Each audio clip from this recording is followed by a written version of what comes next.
In this episode, we're talking about a hand-drawn Metroidvania that feels like an homage to Earthworm Jim with a few sprinkles of maybe Sonic the Hedgehog. It's Raygun Gadabout. This and more on Indie Game Arcade.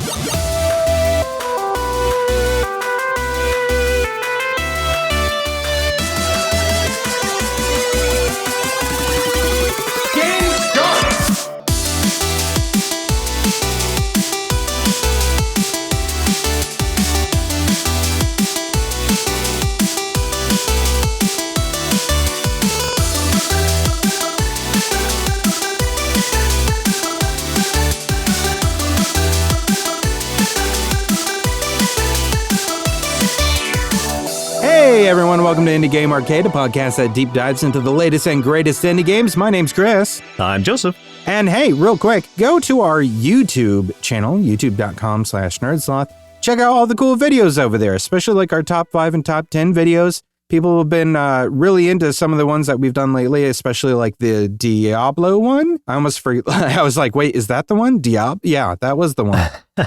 The one that I think as of this one, this episode, the last one that came out was 10 indie games that are all about fighting authoritarianism and oppression.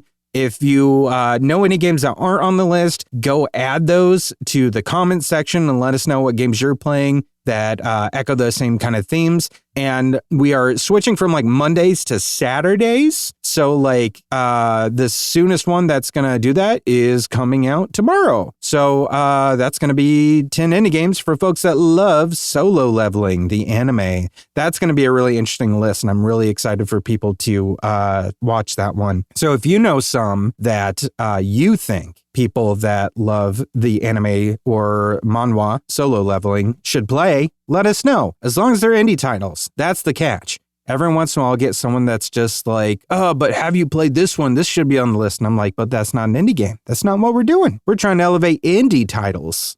But there are also times where we might mess up and not know that a studio is not an indie studio. Yep. And for that, we apologize ahead of time. That has happened a couple times recently, that's for sure. Yeah, that actually did happen a little bit in the Diablo one too, where like, oh really? Well, one of the games was indie when it was developed, but after the fact, that studio was purchased by a bigger studio. So it's no longer indie. So it's like kind of that, interesting. You know, it's kind of like one of those things of like, well, you know what? Originally it was. And yeah, I mean, that happens. So, you know, it is what it is. Eventually, like, who knows? No one will be indie anymore because like people are trying to buy everything. But I was trying to think of like, there's another one that I do talk about in that video that's like, I say it's an honorable mention because like the first 2 Torchlight games was when the studio was a total indie studio, and then that studio got bought. It's weird because it was the devs that created Diablo 1 and 2 left Blizzard, created Torchlight, which is a great series, Torchlight 1 and Torchlight 2. If Torchlight 3 felt very different, it's because the studio got bought by a bigger studio and those devs left and they kept the series going under like that new publisher and bigger studio. So Torchlight 3 is very obviously much bigger, much more polished, but it's, you know, no longer an indie studio. And then they also made like that mobile Torchlight game as well, which is pretty much like the exact same thing that happened with Diablo, where they're like, hey, Diablo Immortal. And we're like, did anyone ask for this? I don't know. No. No. But yeah, there we go. There's my rant a little bit. So anyway, check out our YouTube. Hopefully you'll find things you like. But let's talk about Raygun Gadabout. Game start! So Raygun Gadabout was released on August 19th, 2025. Retails for $17.99. And for a quick description, this is an exhilarating action-adventure game set in a vibrant retro-futuristic universe where you are embarking on daring interstellar journeys, uncovering new worlds, and battling formidable alien adversaries. You upgrade your ship and abilities as you explore the vastness of space to save the galaxy from a hidden threat. It is a Metroidvania, as we said. And with hand-drawn art, it looks absolutely gorgeous. But it does have some really grotesque looking baddies that do kind of remind you of like sort of like the Earthworm Jim, Booger Man-esque kind of era of games. Totally. In a fun way. Even a little bit of Battletoads there, I guess. So yeah, it's really interesting. So this was one of the ones that you were like playing for the week. So go ahead and take it away. Yeah, so Raygun Gadabout is a colorful, hand-drawn action platformer that really leans into the whole like Saturday morning cartoon in space vibe. That's why I immediately think Earthworm Jim, not just because of the game, but also the cartoon itself. Yeah. And yeah, it is pronounced Gadabout, which I had to look up what that even meant. And what that means like... So Gadabout is like you're a wanderer who drifts around like looking for adventure, basically. So you're gadding about. And so put together, it's like Gadabout. And so it's not that the character's name is Raygun Gadabout or something. It's just like this is someone who is who's a gadabout who is just wandering around kind of... not aimlessly, like she's running around looking for adventure, and she just has a ray gun with her. She's a ray gunner who is wandering about. So yeah, it's kind of her name is Quinn. It's kind of a cool name for the game now that I understand what that actually means. Like if it had been like Ray Gun Wanderer, that wouldn't have had the same kind of charm to it, even though it would have meant the same thing. So it taught me a new word. So great. Already getting points. Yeah. Yeah. So it's you're playing as Quinn, like you said, the last ray gunner, who's a bounty hunter, and you're going to different planets, different space stations, fighting everything from space pirates to Imperial gophers. It's got a goofy kind of style to it, but it's also just very fun and just like a really tight gameplay experience, because it's forgiving in the sense that it has a deflect / parry-esque mechanic and a dodge to it. But the parry mechanic, you kind of put like a shield around you, basically, and that deflects projectiles of any sort, at least when you're on foot. And so that comes into play a ton because these projectiles fill the entire screen. So yeah, you could dodge through them, or if you deflect them, I think it has a perfect deflect. I'm trying to remember now, but like if you deflect them at the right time, they will bounce back and hit the enemy. And that becomes like a big part of the mechanic, especially with bosses in defeating them. Like you need to be quick enough to respond, and none of the bullets come like so fast that it's like, oh, I got to be like on my toes constantly. It's at least not so far with as early in the game as I am right now. But for the most part, it's like, okay, here comes a wave of bullets. I need to make sure I click deflect at the right time to hit the boss with it, then get my ray gun shots off, or my sword swipes, whatever kind of boss I'm fighting.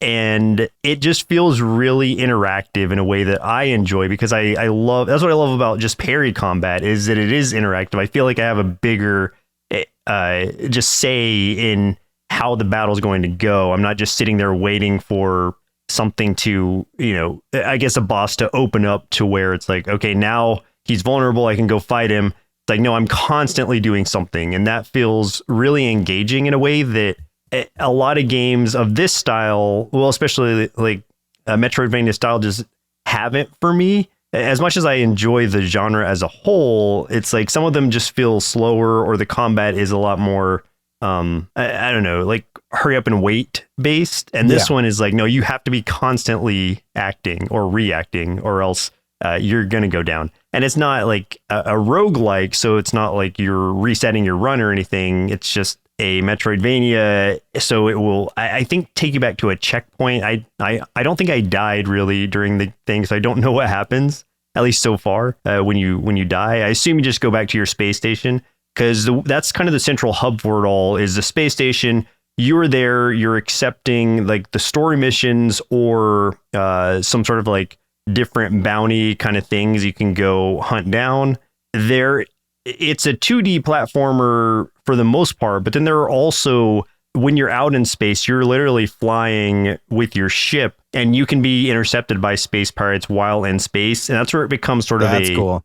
Over the top, like an overhead bullet hell in a sense, where you're in your little ship dodging around, trying to dodge all these waves of plasma shots or whatever coming at you, while also trying to defeat the enemy. And so having that added on to it makes it different from, most Metroidvanias, of course, because normally those are just like, it's a 2D platformer, period. This one has multiple elements to it, which I had fun with both so far. I gotta ask real quick, what is it like to play a game and be like, yeah, I don't know what happens when you die, because I never did.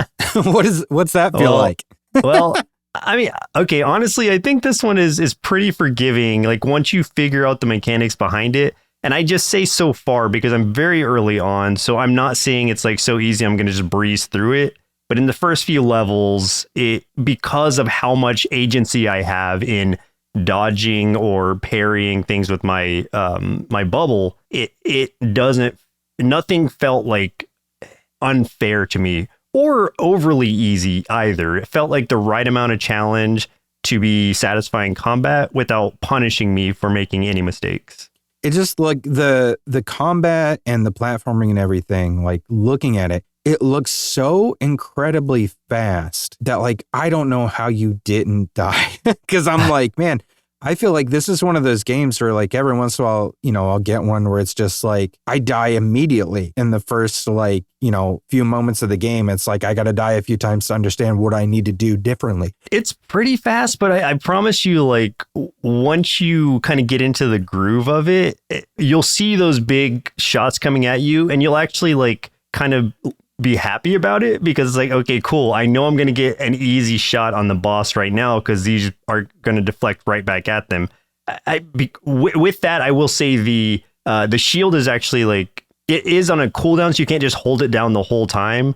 That's why you have to like use it kind of reactively and then like not use it, but it does give you a good window of deflect time. So it's not like it has to be like exact like some parry mechanics do in some games. What do the boss battles feel like as far as that goes? Like, what's been your experience with the bosses so far? So the bosses I fought, the main one, I guess, was like the one that looks like the giant bug with a lot of like boobs on it.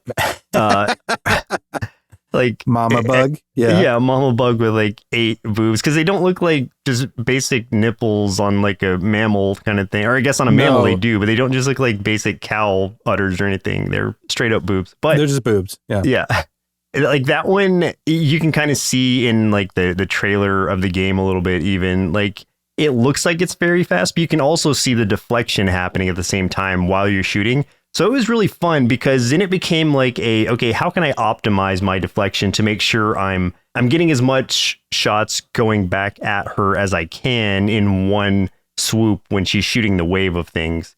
So to me, it was very fun. Again, not something that felt like super challenging, but that is the first boss, I believe. So that one is not supposed to be like mega challenging.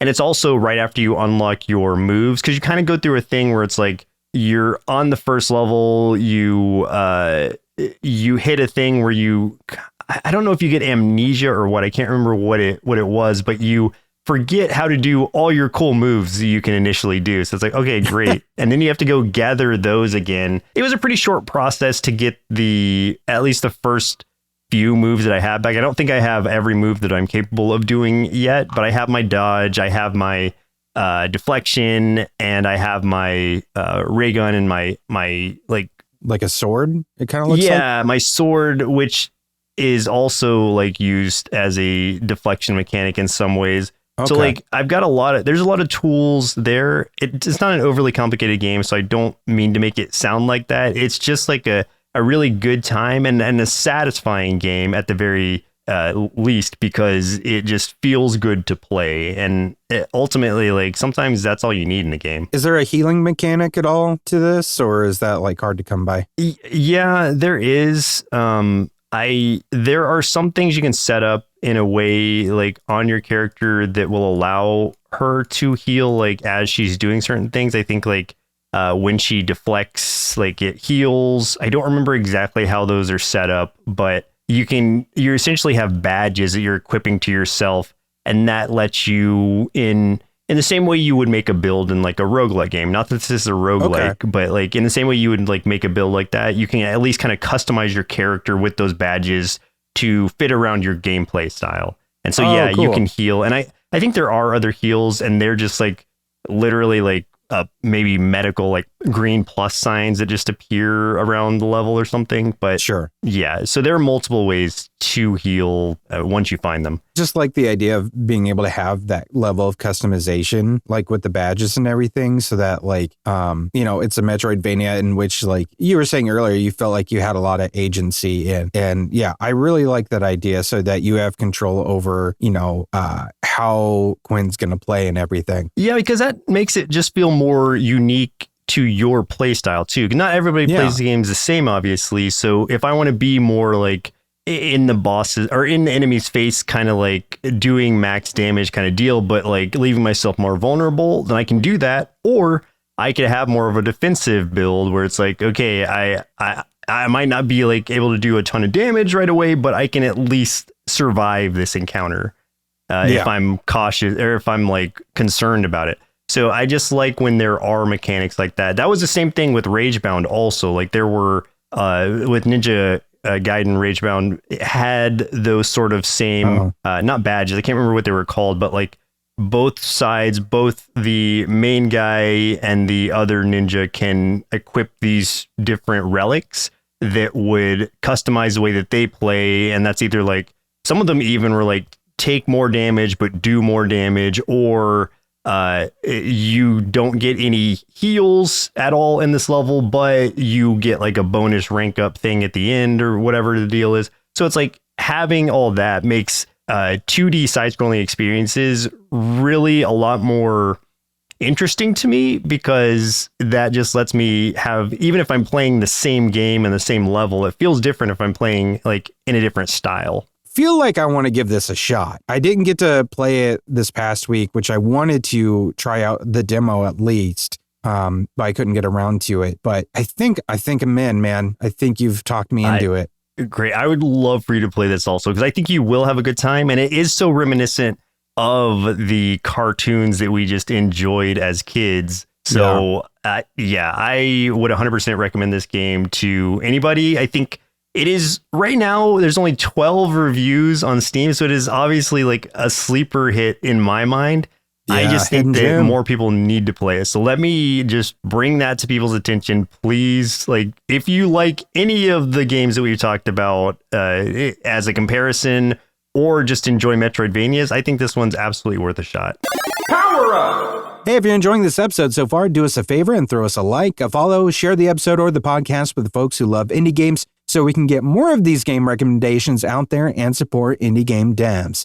We also have a YouTube channel at youtube.com/nerdsloth. I already talked about this earlier, but come on, catch up, where you can catch us playing more indie games or check out our top 5 and top 10 series for even more indie game recommendations, because we believe there's an indie game out there for everyone. Combo! Let's talk about some other indie games we've been playing this week. I want to talk about 2. The first one is Kill the Music. Kill the Music! I don't know why I said it like that. Here's a game that feels like Scott Pilgrim meets Vampire Survivors. It's called Kill the Music. Oh, yeah. This one looks so cool. This is a roguelite rhythm action game where you battle waves of enemies using musical instruments, synchronizing your attacks to the beat to take out enemies and unlock upgrades. So you are playing as Roxy, whose music venue was burned to the ground, and all of her friends and bandmates are now basically like they're killed and they're slaves to death. So Roxy is fighting back against Death and his minions while channeling the spirits of her deceased bandmates to help her as she attempts to free them from Death's control. So you are beating up demons, floating skulls, all other kinds of like creepy stuff with your guitar, all in rhythm to the beat to do more damage. Otherwise, it's like a really weak auto attack. Also, while trying to dodge enemy attacks, which does get very difficult as you get farther. Every enemy you defeat will drop spirit energy, and collecting that will help you build up your solo meter, which will allow you to temporarily channel one of your bandmates and perform a way more powerful attack for so many seconds. That's how you channel them. The game progression is like, this is what was interesting to me, and I like this breakdown.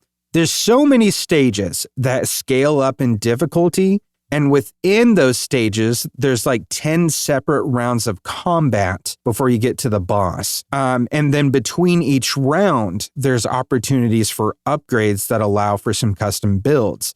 And that's where like RNG comes in as well. Those upgrades will range from adding more instruments that you can attack with to a faster solo charge or like bandmate specific bonuses. So like, let's say I can get like an upgrade that is like adds if I'm starting, as Roxy or whatever, I've got like a guitar, that's my attack. One of the upgrades I could choose, maybe I get is add a drum to my attack that will auto attack or something every so many beats. And because I got the drum as well, as my solo meter builds up, it will basically kind of build up the ability for me to channel specifically the drummer as opposed to like anybody else. So then with that, then I can try to shoot for more things that will benefit using like my drummer friend, right? So like that's how you can start to sort of like figure out and do builds and stuff. The upgrades also have rarity ratings as well. So you can quickly see if like one's more beneficial, even though you were going for like a specific type build of a different kind. Maybe you get one that's like a 5-star rarity and it's just too good to pass up because of how powerful it is. And so those rounds are really fast. Like you pick a difficulty before each round between 3 difficulties. So it is a high risk, high reward situation. It could be more enemies. It could be that you have a debuff. It could be both of those things. It could be that the round is going to be longer or a mix. So it's kind of like when you're choosing the difficulties, you might be like, okay, I'm going to choose the easy difficulty and it's going to be like no extra penalties, but you don't really get any extra like, there's going to be like really no rarity to the upgrades you're going to get by the end because you're not taking a risk. And then maybe the round is kill 20 enemies or something. If you go up to like the next difficulty that you choose for that round, maybe it's something like, okay, you have, instead of just killing 20 enemies, maybe it's like you have to kill 60 enemies, or it's like last 60 seconds or something. So it's a little bit more difficult. And yeah, maybe there's a little bit like you have a chance of getting a rarer upgrade, or you choose the harder difficulty. And then maybe it's like, okay, last 90 seconds and you have a debuff and it's like you are like 50% slower when you're moving, which is really, really difficult because those things will come at you really fast, like all the attacks and stuff from the enemies. And like maybe sometimes it'll be like that specific one will say guaranteed 4-star upgrade or guaranteed 5-star upgrade. So the risk and reward thing is very, very high in this game. And they definitely like telegraph it for you too, which I really, really like because it gets very enticing. I mean, the big thing about this game, obviously, is that like it looks gorgeous. The aesthetic is crazy good. Kind of like a manga type influence, super stylized. It's got like really bright neon colors, tons of personality, 100% worth your time. This released on August 21st and it's a short price point. It's $9.99. It just looks so good. I love the flat colors that are used to on the characters, just like in general. Yeah, mostly on the characters. But like, yeah, I love the art style. The combat looks interesting because I appreciate that sort of rhythm where it's like the circle closing in on the circle. Those are the kind of rhythms I can time. Like I understand that visually. So this looks like super fun. I'm going to definitely try this one out. I forgot it was coming out and I'm glad you reminded me. Man, it was really fun, especially just on my Steam Deck. Like I played this several nights in a row. Just kept firing it up. There's a lot of achievements to unlock and stuff. And like the achievements take a little bit of time too, in some cases. Oh, there are 40 and there's achievements. A ton of, there's a lot of characters to unlock also. Like you'll start with like so many available characters you can kind of play as. Like I think there's like 4. I mean, the story obviously centers around a specific character, Roxy, but there's like 4 you can start as. They each have like a different instrument and stuff. but like there's a bunch of unlockable ones. And like you also have like the boss fights are really cool. It's not like a boss fight out of something like Vampire Survivors or something where it's just like, you know, avoid being hit and then try to hit this thing. I mean, in the way that something's like following you around or something, like the boss fight in this one is just like all of the things are spawning, coming at you. And like maybe there's like this like eye that'll keep appearing at different points on the ground, and you have to try to do like damage to it, but it'll keep like closing and opening somewhere else. And while that's happening, like this big hand will occasionally like reach down and try to hit you, or you know, something else will spawn on the ground and you have to be able to roll out of the way really quick, or it's going to cause AoE damage to you. And it's just like there's so many things going on all at once that it gets just completely tense and insane, like trying to keep track of all the things that are happening. But it is so fun and so rewarding. The music's great. The art is like 100% the kind of aesthetic that pulls me into something. Like I really, really loved this game, and I really want to get more people in on it. Yeah, another one that's only got like 33 reviews on Steam, which is crazy to me because this looks amazing. Yeah, it's great. It's definitely one of the best rhythm games I've played in a long time. This will probably be one you hear about on future episodes, because once I get into this, I don't know if I'm going to be able to get out of this for a while.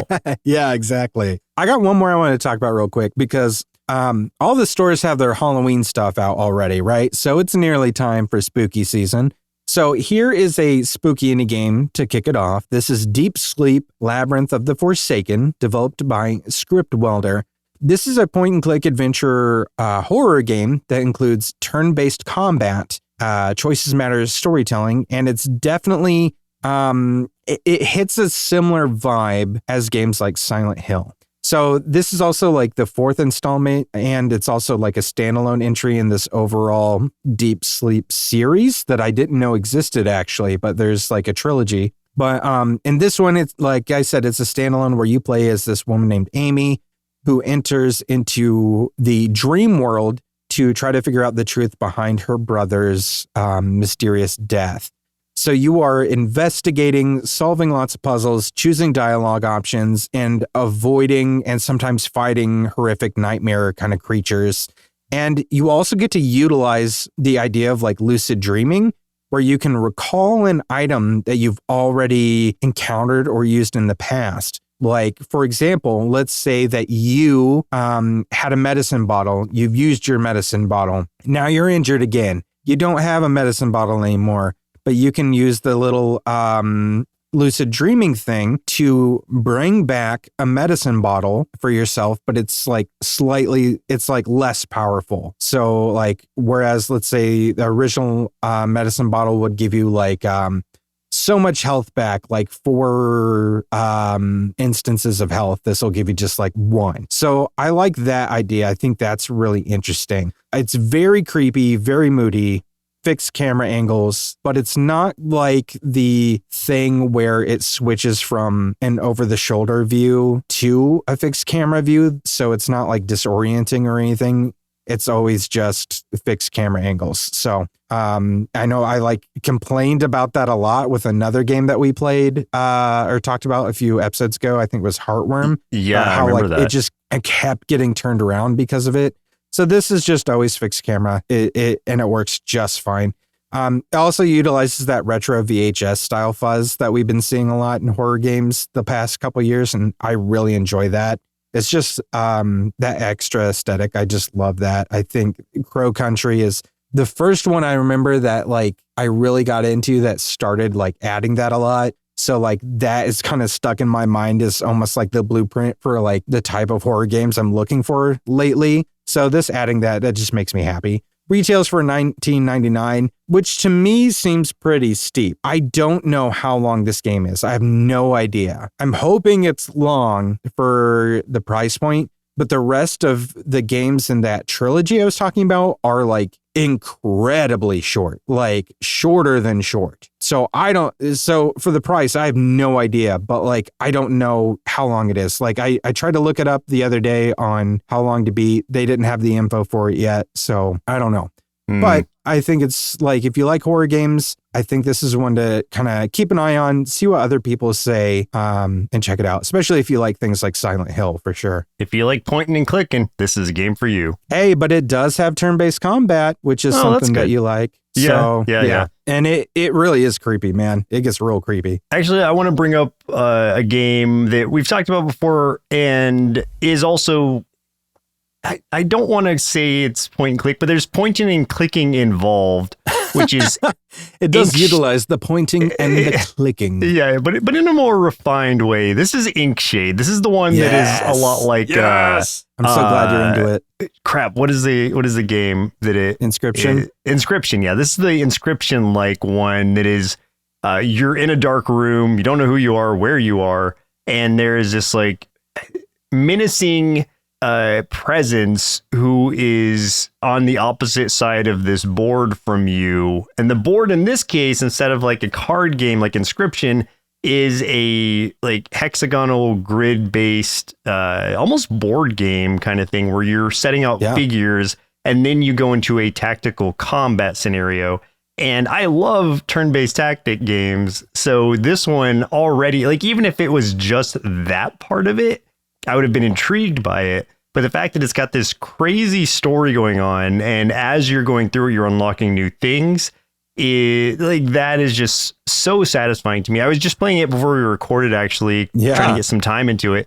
And I finally was able to, because I've only spent 3 hours on it so far, but I was finally able to beat one of the first bosses of the, like, one of the sections. Because when you go into the board, there's 3 different segments you can go to.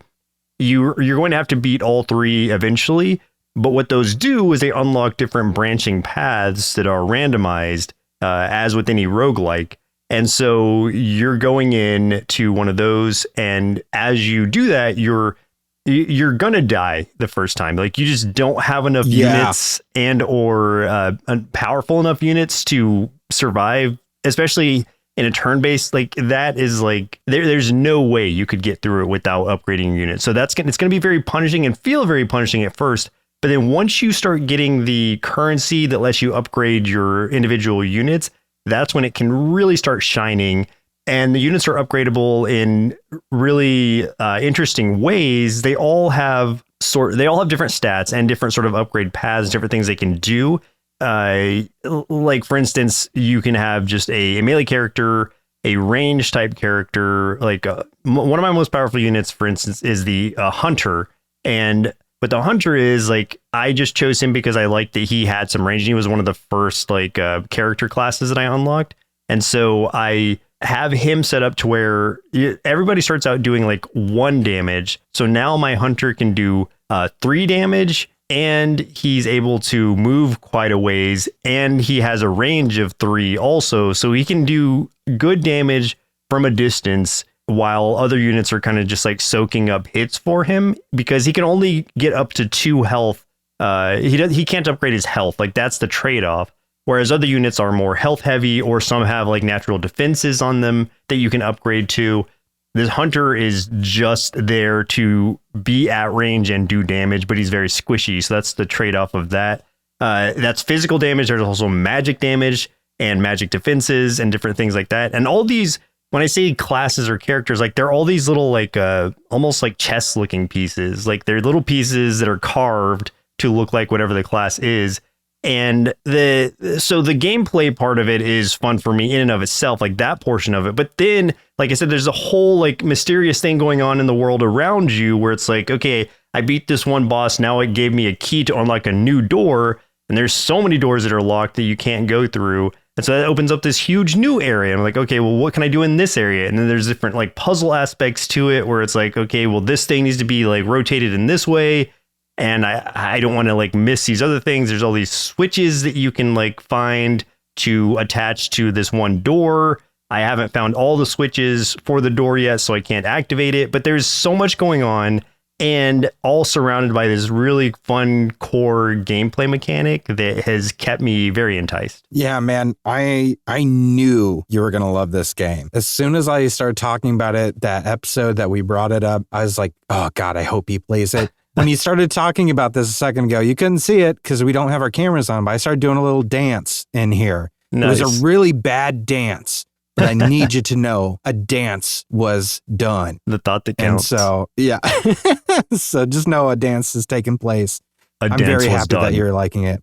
I love this game, and I'm glad that you're loving it. It is so good. If you liked Inscription and you want something else like that, but a different gameplay style entirely, this one will be right up your alley. Even if you just like tactical combat games, I think you should try this one out because it is so good, even in that aspect. Yeah, this one is very satisfying, and another one that I'll probably be talking about in another couple weeks or so once I get deeper into it, and that way I can have a spoiler-free kind of like reaction, sort of shock of like, oh my god, this thing happened, and I won't tell you what the thing is, but I was very surprised and all that. Yes. So I'm looking forward to those moments. I've said before, Inscription is my favorite indie game of all time. So I have long awaited anything that would be, somewhat similar. And this is as close as it possibly gets to feeling the way I felt playing Inscription for the first time. So yeah, I'm so excited that you're getting into it too, that you're feeling it. It is so good. Yeah, no complaints. Final round. Let's talk about some upcoming indie games we're excited about. I've got two I'm going to bring up for you. The first one is Baby Steps, which comes out on September 8th. This is the new Bennett Foddy game. So it's definitely, oh boy. I mean, when I say that, there's connotations with that, of course.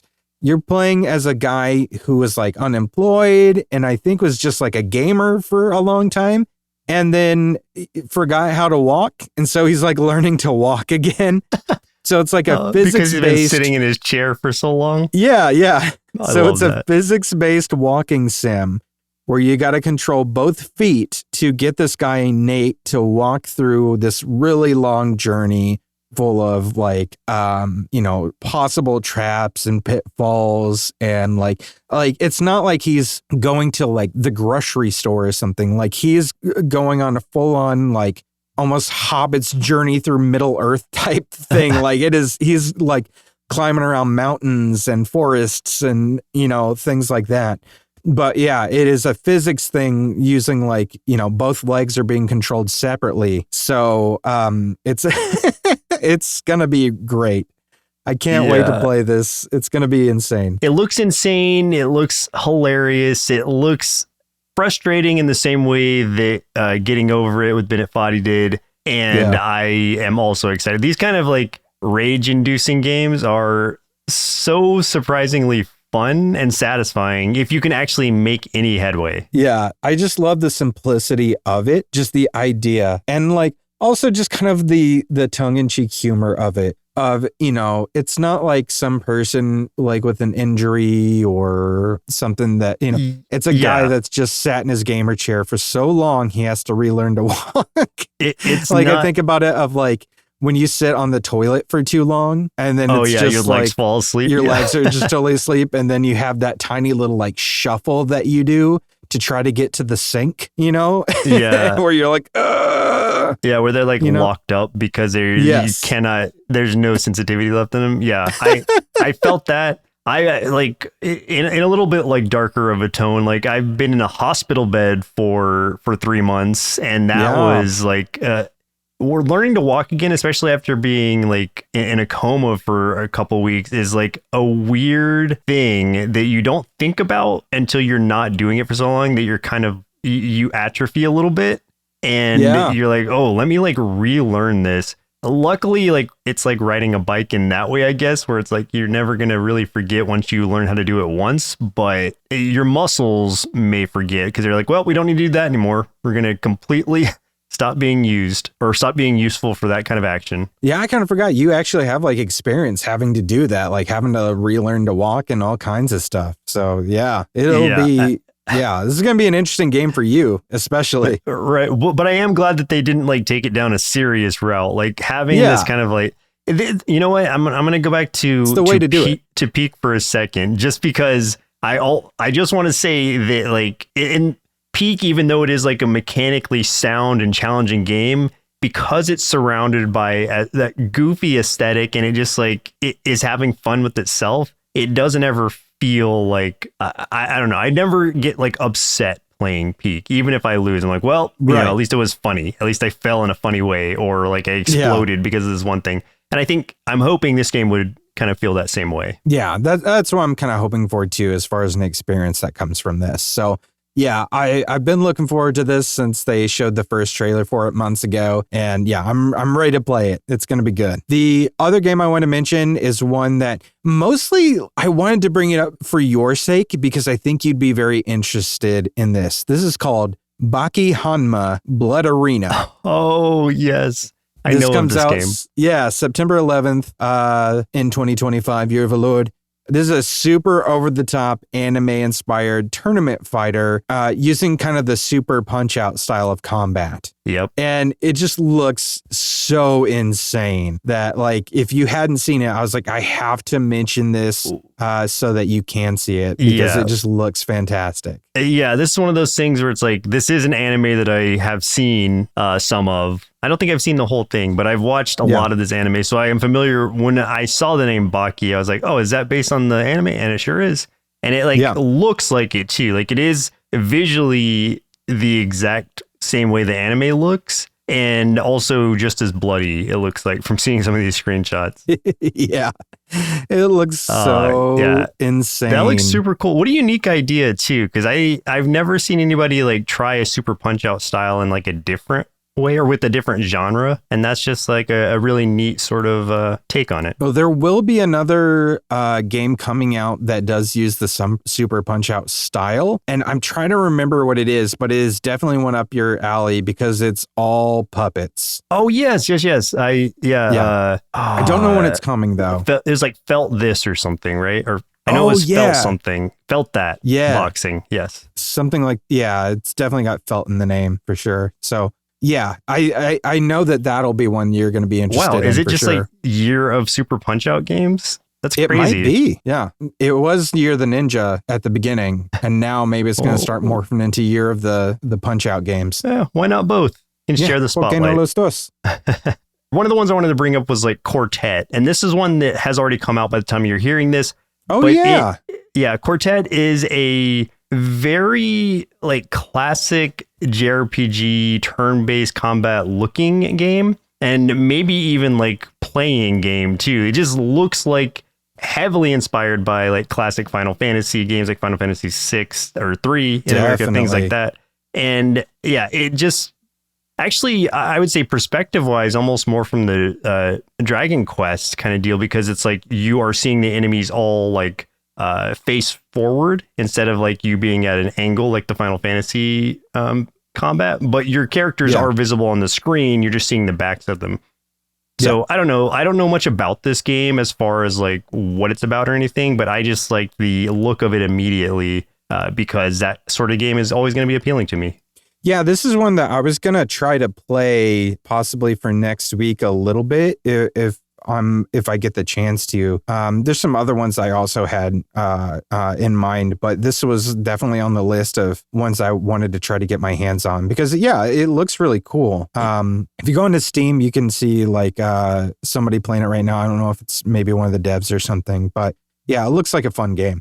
Yeah, also, well, there's a demo of it, so maybe somebody's playing a demo, but also like it is so heavily inspired by these games that it's even got like the airship sort of travel where the entire like world flattens out and you're overhead as you move around it. So if you're a fan of those games or you just want to try one out and see how it is, this seems like a good place to do it. Absolutely. Also, one more I wanted to bring up was, and this one I saved for last because I don't know when it's coming out in Q3, but it says Q3 2025, so I assume it's going to respect that. This one is called Starfire Eternal Cycle, and it is a side-scrolling action roguelike where you are this, so it's like a arcade type side-scroller. Oh, wow. In a beat 'em up way where you can kind of like I think you can traverse like, up and down like the lane. I don't think it's just like a straightforward kind of, it might be though. No, it's not.